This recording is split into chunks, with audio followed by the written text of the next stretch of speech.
Eh ben, un grand merci à tous. Et puis du coup, pour clôturer cette journée, on va laisser la parole à Clément Babi, chercheur. Enfin, je vais laisser se présenter. Il va nous faire un petit mot de conclusion. Bonsoir, merci d'être resté. Il est tard, c'est les vacances. Et je vais essayer de ne pas être trop long, mais en tout cas, je suis ravi d'être là aujourd'hui. Moi, je m'appelle Clément Babi, je suis chercheur à l'UTC Compiègne. L'UTC, c'est une école d'ingénieurs. Et moi, je suis dans leur département de sciences sociales, je suis sociologue, et je suis directeur adjoint du labo.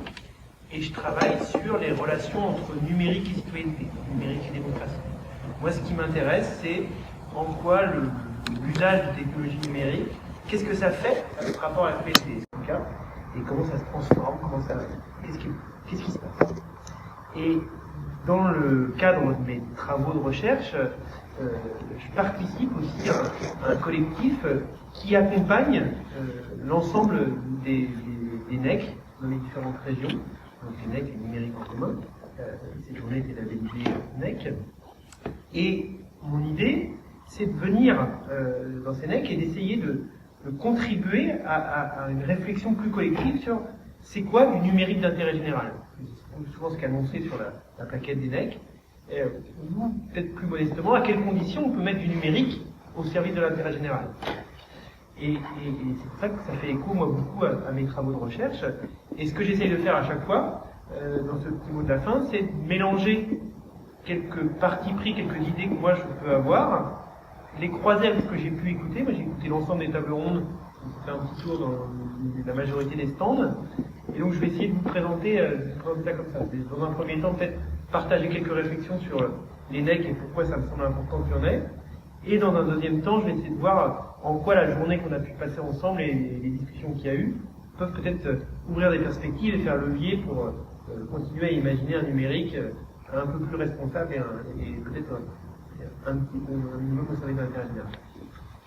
Donc, comme je disais, pour moi quand même déjà ce type d'événement, je suis content d'être là parce que c'est déjà une invitation à sortir de ce que j'appelle le fatalisme numérique, qui dirait qu'on n'y peut rien, qu'on n'a qu'à subir et voir notre société se faire transformer par les technologies numériques. Vous allez voir, je ne suis pas un grand copain des GAFAM, moi. En général, Google, Amazon, Facebook, etc. Et parce que ce modèle-là, ce qu'on constate, c'est que c'est beaucoup de transformations extrêmement individualisantes, centrées sur la consommation, quand même beaucoup. Moi, j'ai entendu ce matin à plusieurs reprises cette idée d'un numérique qui fait peur. Sur la table ronde, sur les seniors, on disait, il ne faut même pas dire le mot, pour que les gens puissent s'y intégrer. Et ben, quand même, c'est pas rien, je trouve, qu'on ait comme des outils, une relation aux outils qui ait pris une telle place, et en même temps, on voit bien qu'il pèse quand même assez lourdement sur nos rapports sociaux, au point d'être autant peut-être un facteur d'inégalité.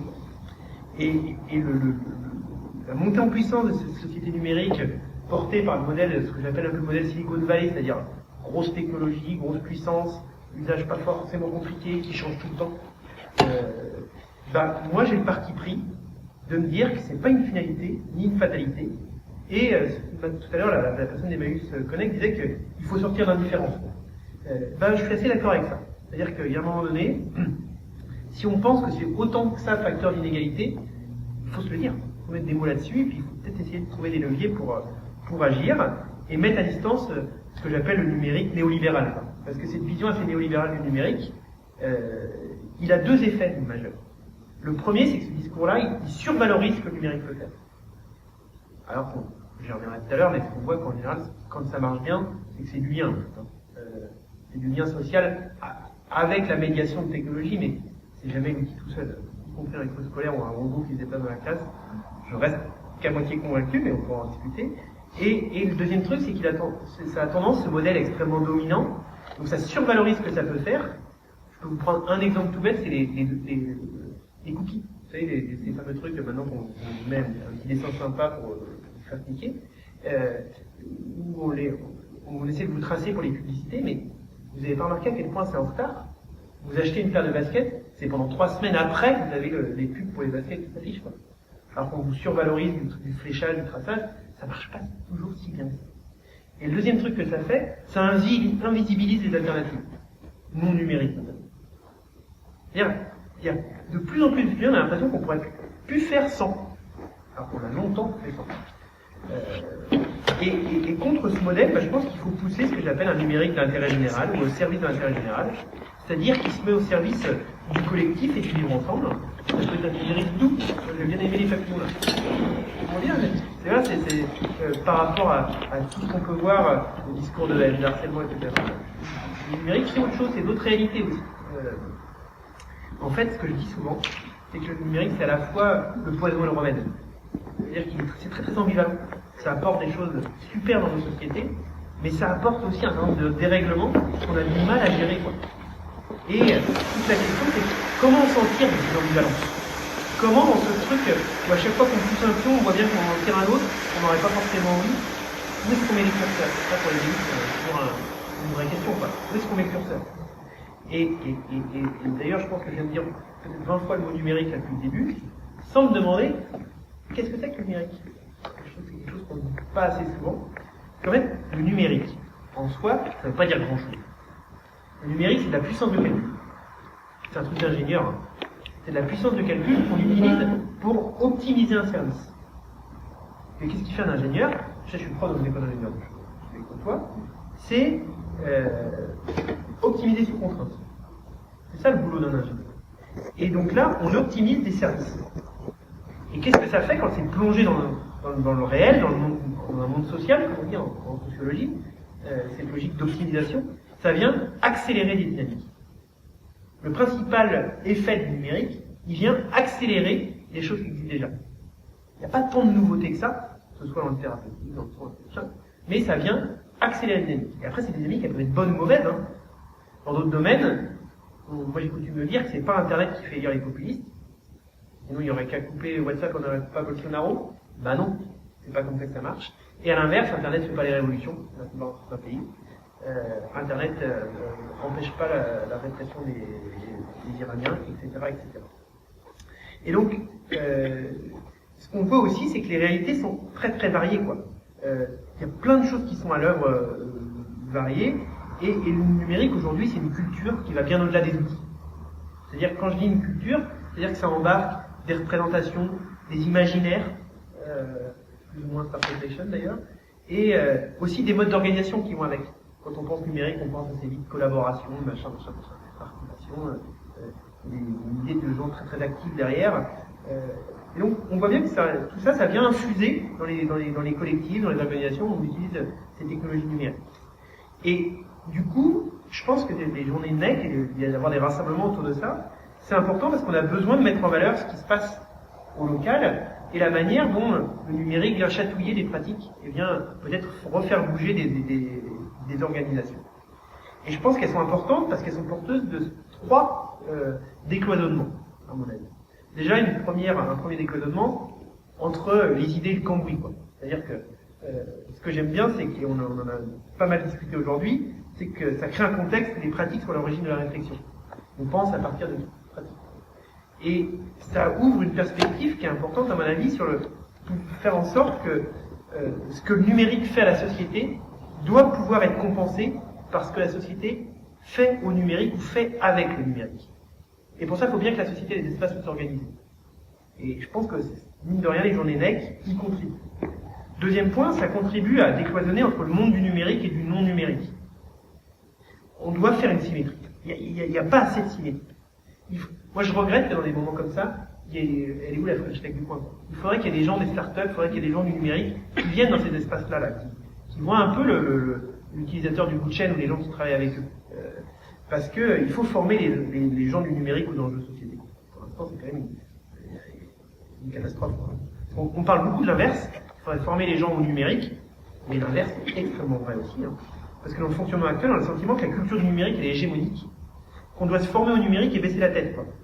Mais non, il faut vraiment, je pense que les gens qui sont en relation avec les publics puissent former les gens du numérique, les jeunes, les seniors, etc., et puis leur partager les réalités vécues, quoi.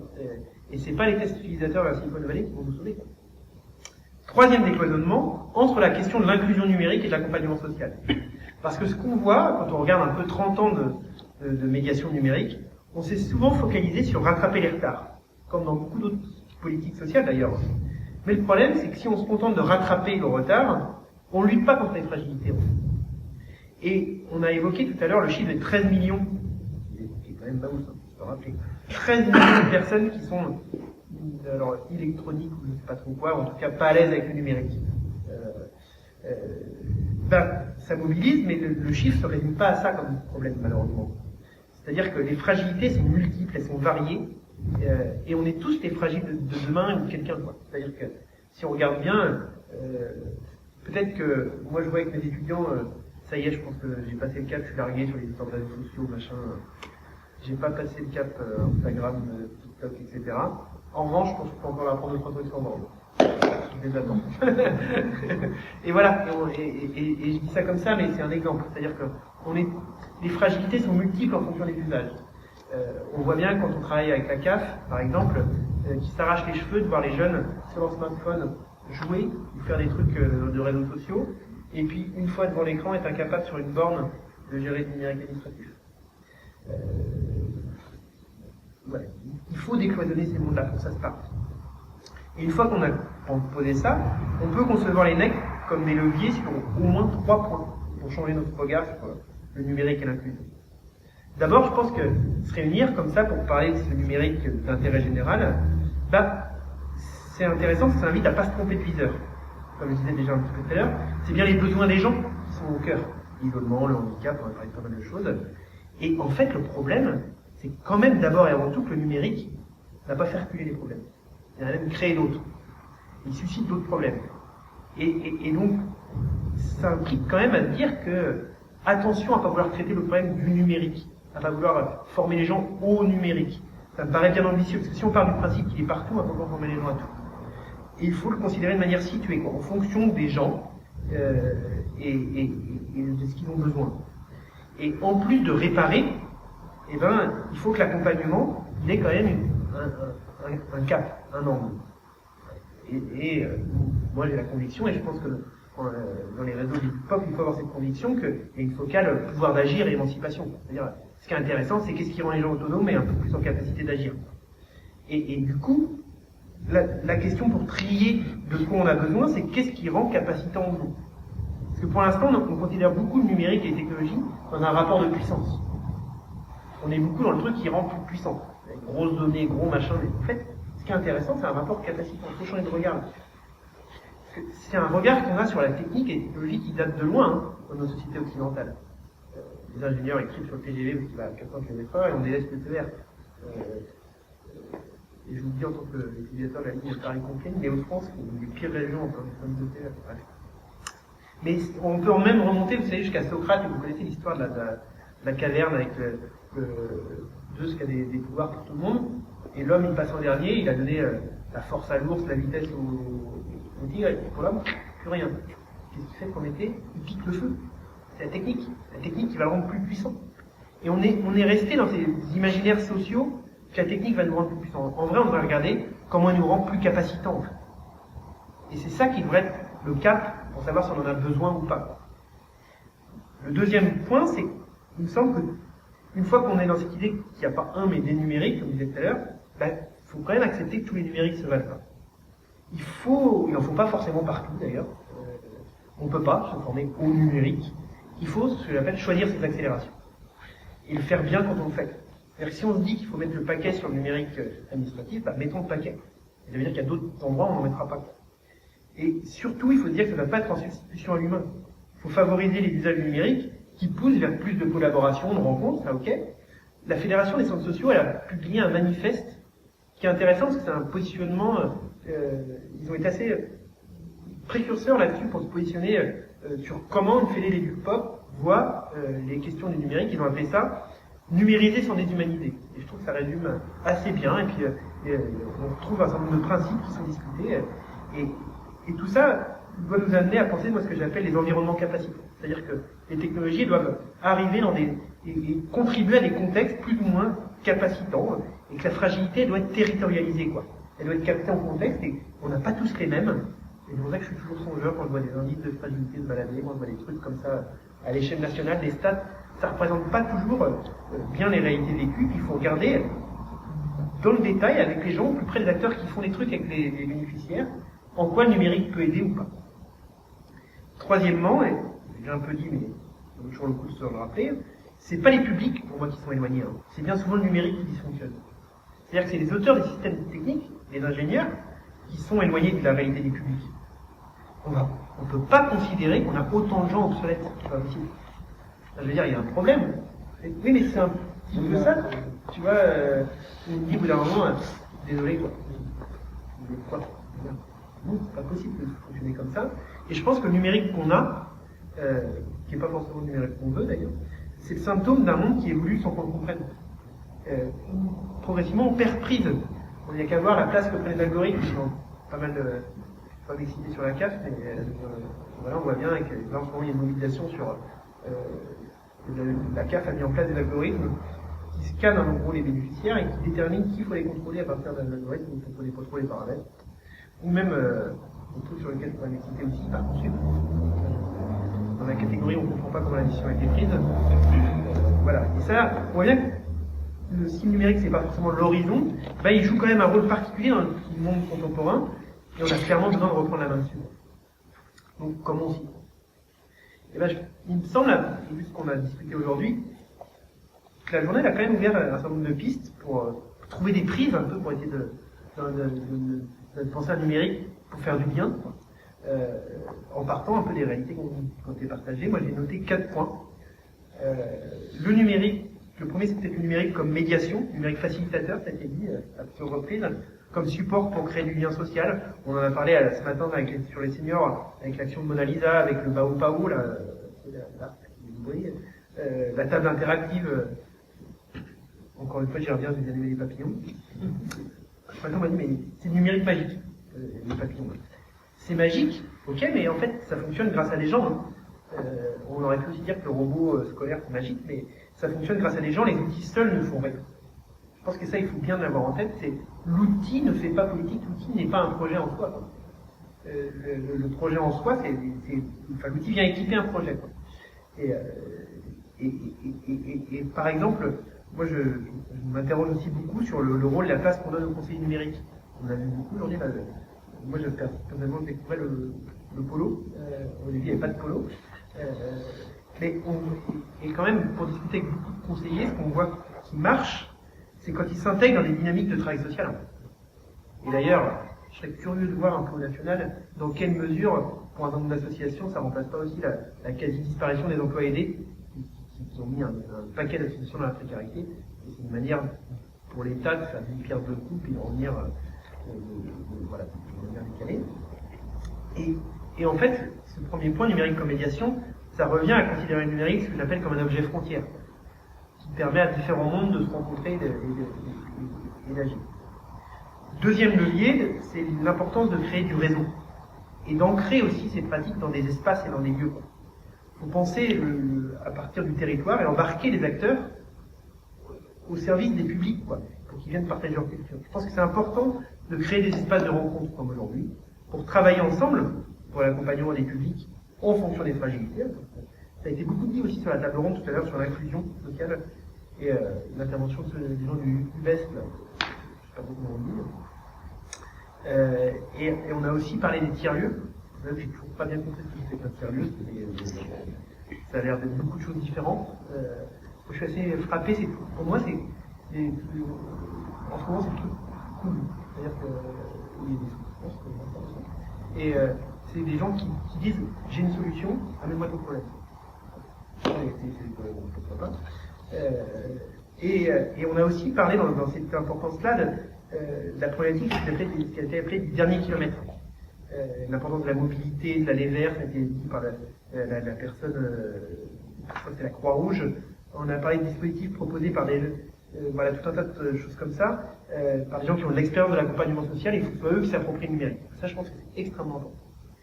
Et ça permettrait d'aller vers moi ce que j'appelle la solidarité du dernier kilomètre. Souvent pensé comme le parent pauvre. Hein. En gros, comment ça se passe, l'arrivée du numérique sur les territoires, c'est 1, la fibre. Lui, il vient à 13h30, et elle ne pas. Et 2, les usages, et 3, voiture, balai, les gens. C'est quand même un peu comme ça que ça marche. Quoi. Et si vous regardez, c'est souvent comme ça d'ailleurs que ça se déroule. Ça paraît le fil logique. Mais Il faut qu'on puisse avoir les espaces où ça se croise pour casser ce rythme qui paraît être logique. Troisième levier, donc le premier c'était le numérique comme médiation, j'ai bientôt fini, hein, je papote, numérique comme médiation, le réseau et les lieux, savoir s'adresser, se faire rencontrer des publics variés, jeunesse, seniors, handicap, pour qu'on voit un peu la diversité des besoins. En fait, je pense qu'il faut associer numérique et diagnostic. C'est quelque chose que je dis souvent. Il faut pouvoir poser un diagnostic sur les publics, et on voit bien l'importance de donner du sens. Le numérique, quand il marche, et aussi quand il y a un narratif, quand ça crée du lien, quand ça fait passer de l'émotion. On voit bien l'importance de partir du quotidien des pratiques et de décoder un peu l'environnement des gens. C'est un peu la partie jeux vidéo aussi. Vous entendez là-dessus. J'ai bien aimé aussi le levier d'entrée dans la culture numérique. Voilà, il faut trouver des leviers pour accrocher le quotidien des gens. Quatrième point, je pense que c'est important, et ça fait beaucoup fait aujourd'hui, d'ouvrir le capot aussi. Moi, j'ai bien aimé voir les ordinateurs ouverts, les étiquettes, là, adorer les patates musicales. Donc on va faire circuler cette bonne pratique, et le ballet d'Harry Potter aussi, j'ai bien pris en photo. J'ai bien aimé aussi l'enquête sur la dimension écolo, ce que j'ai appelé la face cachée, là. Ça, voilà, je pense que c'est important qu'on partage ça pour remettre aussi le numérique à sa place, quoi. On est là, à mon avis, en plein dans le faire pour comprendre et comprendre pour faire, qui il me semble une approche, une valeur cardinale du numérique, qu'on est en train de perdre, parce que les outils nous permettent de moins en moins, en fait. Alors on peut se dire que c'est parce que ça s'ancre de plus en plus dans nos quotidiens, on a moins besoin, mais si on a moins besoin, enfin, je suis pas complètement sûr qu'on ait moins besoin. Il faudrait au moins que les gens puissent le faire pour nous. Et ça, il y a voilà. Mais cette logique-là d'ouverture du capot et tout, bah c'est important parce que ça, je trouve, teinter la journée quand même dans cette dynamique et du pop, quoi. Ça, un autre fait aussi marquant, notamment par rapport à d'autres mecs qu'on a pu voir par ailleurs, on se le disait tout à l'heure avec Sébastien, c'est que ça en a fait une journée très ouverte au grand public. Parce que moi, j'avais jamais vu ça encore dans les mecs autant. C'est souvent plutôt les réseaux d'acteurs qui se rencontrent et qui discutent. Donc là, c'était une optique plus différente et beaucoup plus clairement marquée du pop avec l'implication des scolaires, tout ça, le choix de mettre en avant le forum. Et 421 personnes. Voilà.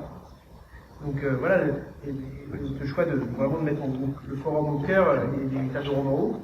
On aurait pas mal de fois, ça aurait été plutôt l'inverse pour la dynamique. On met en avant une table ronde sur la grande scène et puis on trouve un petit espace pour le forum. C'est le choix inverse qui a été fait et je pense que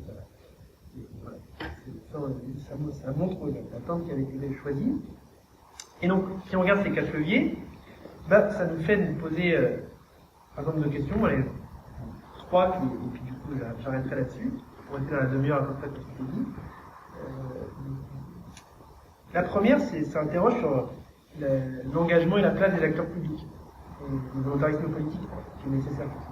Ça a été évoqué par le département cet après-midi, à 13h30, là, qui a employé ce mot de volontarisme. En gros, on voit bien que ce qu'il y a besoin, c'est un acteur public, une action publique qui soit capable de susciter et de rendre possible plutôt que tout faire elle-même, parce que du coup, elle va pouvoir tout faire. Pour accompagner les aides, il y a des gens qui sont au plus près des bénéficiaires et il faut réfléchir au cadre, comment on collabore,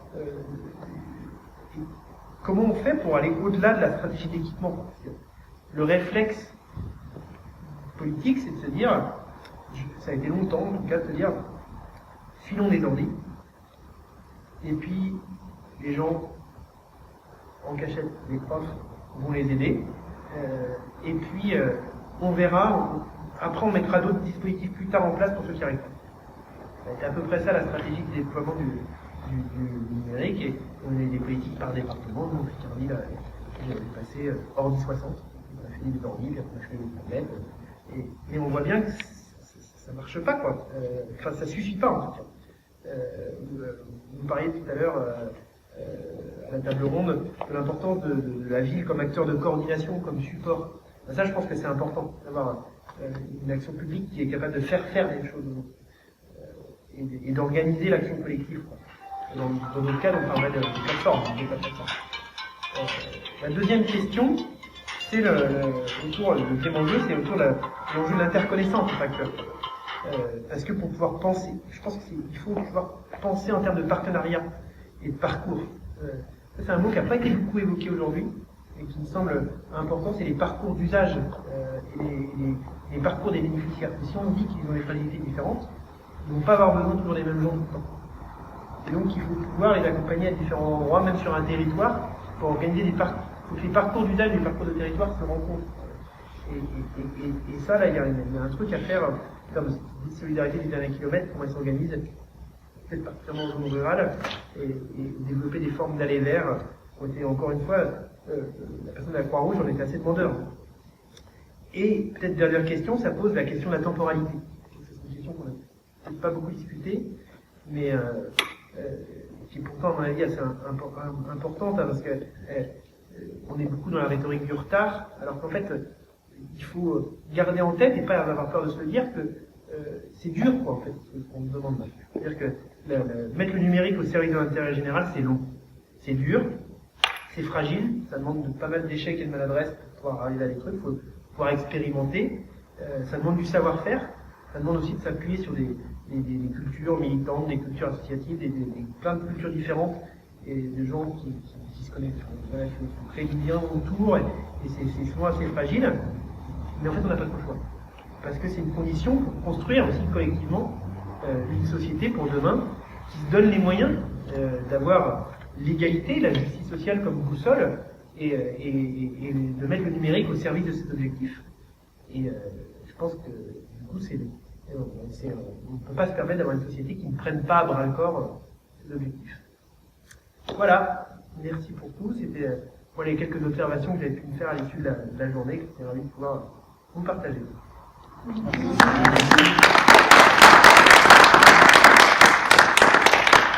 Sébastien, vous avez quelque chose à dire, vous, de votre côté? Très brièvement, je peux vous faire peut-être réinscrire l'événement par rapport à l'ensemble des autres mecs qu'on suit. Donc juste pour vous rappeler brièvement, en fait, donc, avec Clément, on fait partie d'un groupement et on suit les différents événements qui sont labellisés mecs, donc numérique en commun. Et donc nous, ça fait maintenant, c'est la troisième, on rentre dans la troisième année là. On suit une quinzaine d'événements par an, enfin une bonne nouvelle en tout cas. Et on peut commencer à voir aussi des évolutions dans les formats qui commencent à changer. C'est pas inintéressant de voir justement votre format, c'est comme l'a suggéré Clément, c'est un peu la première fois qu'on voit un format aussi ouvert sur le grand public, avec vraiment, Clément l'a déjà dit, hein, je ne vais pas le répéter, mais juste la manière dont vous avez structuré l'espace parle d'elle-même, alors que la majorité du temps, c'est plutôt en effet des formats plus conférences. Voire en fait après, et puis il y a aussi la possibilité de séparer genre les conférences le matin, les forums l'après-midi, enfin atelier, c'est choses qu'on a déjà vu. On a eu un format aussi à le NEC SAT, Sandra Abénois, toujours Abénois, Tirage, bon c'est dans le nord en tout cas. Et c'est le sud du nord, et c'est presque avec, enfin ça frontalier avec la Belgique. Et eux ils avaient fait un choix aussi intéressant, c'est qu'il y avait un hackathon. Ils ont organisé un hackathon, et dans la perspective de ce que tu disais tout à l'heure Clément, la rencontre entre le numérique et le social, ils avaient fait travailler des étudiantes, parce que c'est des femmes d'une école d'assistance sociale, et des CNFS, donc des conseillers nationaux en service. Et du coup qui ont collaboré dans la structure de hackathon. Voilà, je vous dis juste un exemple comme ça. Après voilà, il y a des formats qui peuvent beaucoup varié, mais globalement c'est sûr que, encore une fois, je pense que c'est vraiment un truc spécifique à ce qu'on a pu observer ici. Il y a vraiment cette spécificité d'avoir mis le public vraiment au centre et d'avoir voulu ouvrir de plus en plus énormément. Beaucoup aussi les scolaires, hein, c'est quelque chose qu'on n'a pas vu ailleurs aussi. Ça c'est quelque chose que je trouve vraiment voilà, globalement c'est un peu ça. C'est très brièvement pour vous dire un petit peu le paysage. Je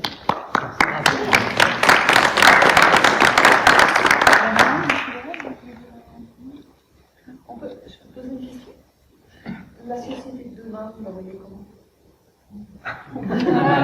Alors, là, c'est juste parti, c'est pas trop tard, non? Parce que vous avez quand même évoqué certains défis en jeu. Oui, bah non, mais moi je suis toujours dans cette idée-là de remettre les poids longs. Idéalement. Ouais. moi je combine toujours ce que je me dis toujours, moi je combine un pessimisme d'analyse avec un optimisme militant. C'est-à-dire que je trouve que ce que je vois ne me plaît pas beaucoup, je suis quelqu'un qui m'énerve beaucoup, il y a plein de choses qui me fâchent, mais ceci dit, je pense qu'il y a aussi plein de raisons d'y croire et d'y aller, quoi. Je sais pas si je suis filmé, mais voilà, moi je pense vraiment que ce qu'il ne faut pas oublier, c'est que ces technologies ne sont pas si installées que moi je voudrais quand même qu'on se rende compte de leur fragilité, qu'on peut en faire autre chose. Je pense qu'il faut il y a une opportunité de bifurquer, quoi. On peut le faire. Il faut se donner les moyens là, un peu de prendre un peu au sérieux le numérique. Et je trouve qu'on commence à le faire dans certains domaines, hein, notamment sur les questions un peu plus politiques. Ça y est, je crois qu'il y en a un certain nombre qui ont senti le vent du boulet là, de laisser la main à Facebook et autres. On a vu comment ça pouvait influer les élections, etc. Là, je pense qu'il y a une ère de la régulation qui leur prend au nez beaucoup plus méchante que ce qu'on a eu jusque-là, et que ça peut tout à fait bousculer. Dans l'histoire des États-Unis, on a vu des démantèlements extrêmement violents et radicaux, parce qu'à partir du moment où ils considéreront que ça nuit au business, ils peuvent assez rapidement casser les monopoles, quoi. Donc, on ne sait pas trop ce qui peut se passer. Je pense que le modèle qui nous a avancé nous fait du mal. Il y a une allergie, moi, au Uber, les bureaux, etc. C'est quand même une catastrophe sociale extraordinaire. Il y a une enquête là, qui est sortie sur qui sont les livreurs. 90%. 90% ceux à Paris sont soit mineurs ou sans papier. Ou les deux. C'est possible. On ne peut pas manger, on a le droit de ne pas vouloir participer à ça, quoi. Et en plus, c'est même pas cher. Mais le pire, parce qu'on pourrait avoir l'argument, bon, je sais que je suis filmé, mais tant pis, on pourrait avoir ce que j'appelle l'argument EasyJet, quoi. Tu te fais traiter n'importe comment, mais tu as payé pas cher ton vol, quoi. Même pas. Les services numériques sont chers. Uber, c'est cher. Et les techniques Uber, mon autre grand énervement, c'est Amazon. Et Amazon, regardez, ça a été pas cher. Et c'est pas cher parce qu'ils travaillent à perte pour tuer la concurrence. Et une fois que la concurrence est morte, ça devient très cher. Donc, voilà, je pense qu'il faut qu'il y ait à la fois les pouvoirs publics qui se mobilisent, il faut qu'il y ait aussi une société civile, mais je trouve que par exemple le numérique a assez peu de sociétés civiles. Et il y en a même pas beaucoup. Il y a des gens sur la question des libertés, du rapport aux libertés. Il y a plein d'autres secteurs où il faudrait se poser la question et bouger un petit peu. Et il n'y a pas les relais organisés. Et ça, je pense que c'est aussi il y a un travail d'acculturation de sociétés civiles déjà structurées pour pouvoir venir peser un peu dans le jeu. Et donc c'est par le haut, par le bas, quoi, un peu chercher. Donc je reste raisonnablement optimiste.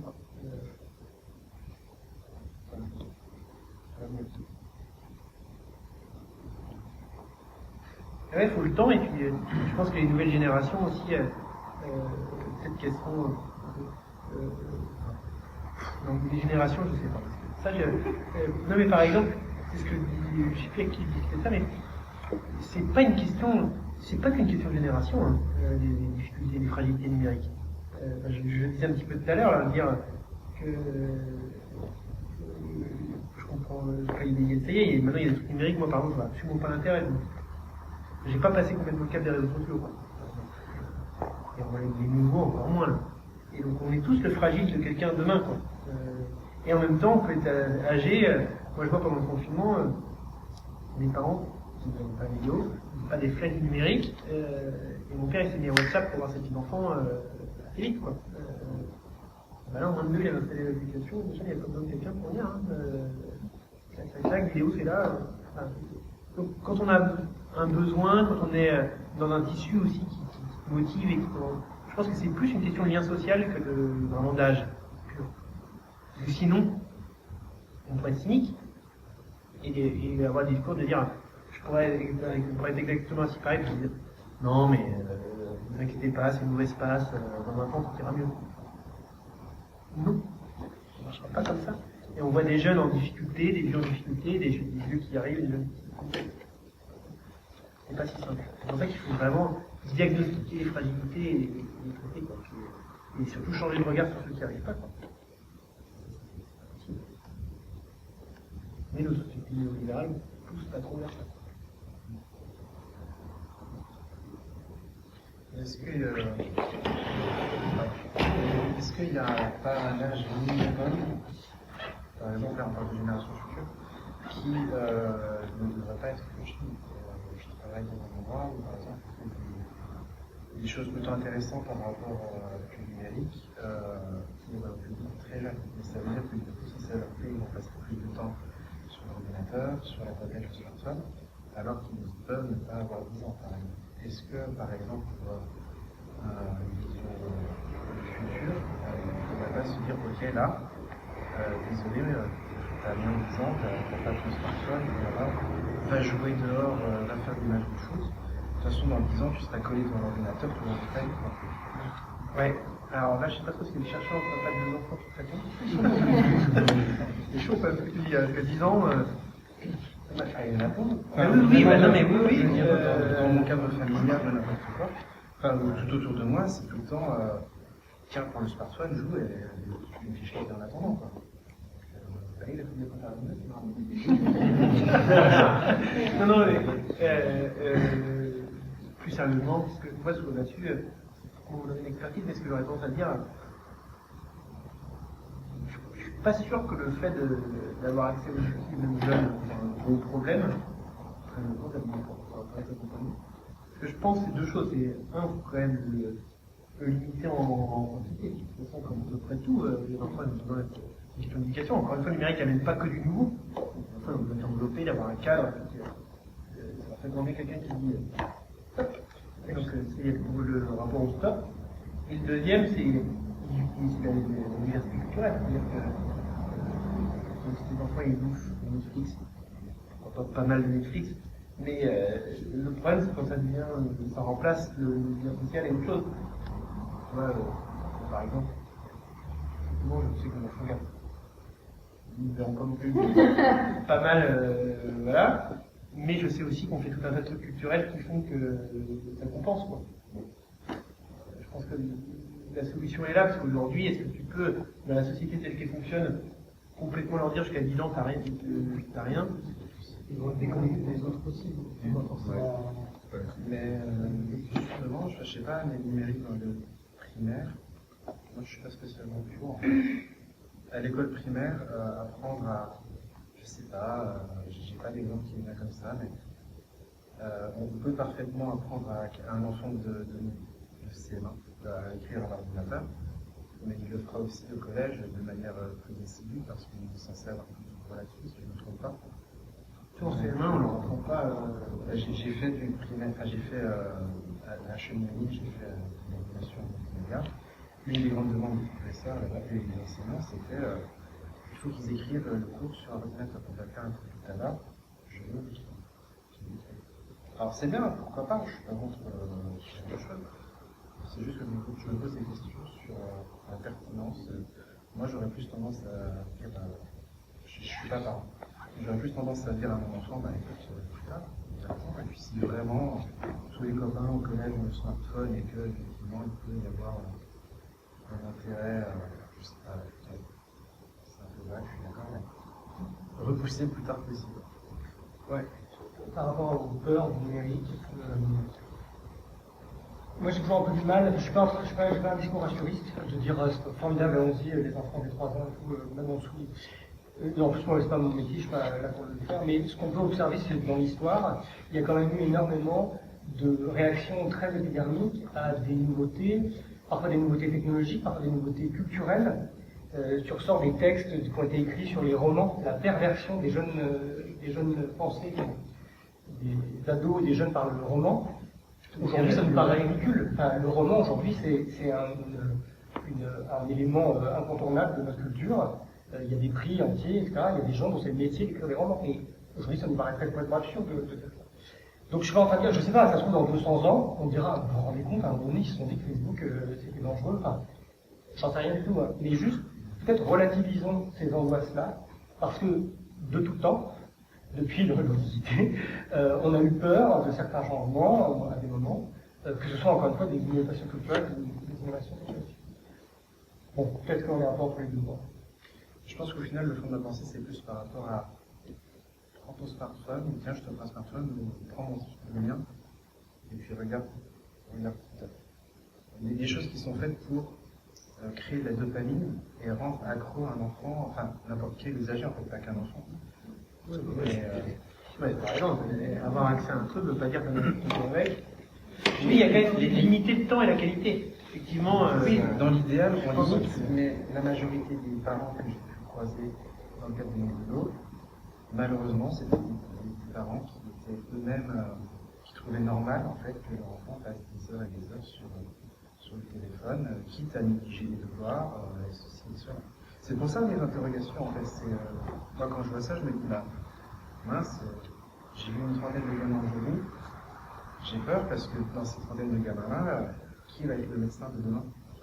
Du coup, désolé, c'est intéressant ce que tu dis. Et nous, on a fait un événement il n'y a pas longtemps dans ce canton, un pédiatre à l'île du Banda, qui a écrit un bouquin sur l'impact des écrans sur les petits. Il y a plusieurs médecins qui sont partis en trouver un collectif.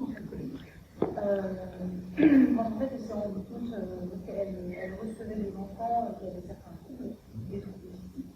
Et elle se rendait compte en fait que c'était des troubles de temps d'écran en fonction de l'âge qu'ils avaient. Donc en fait, selon elle, après il y a plusieurs médecins qui disent ça.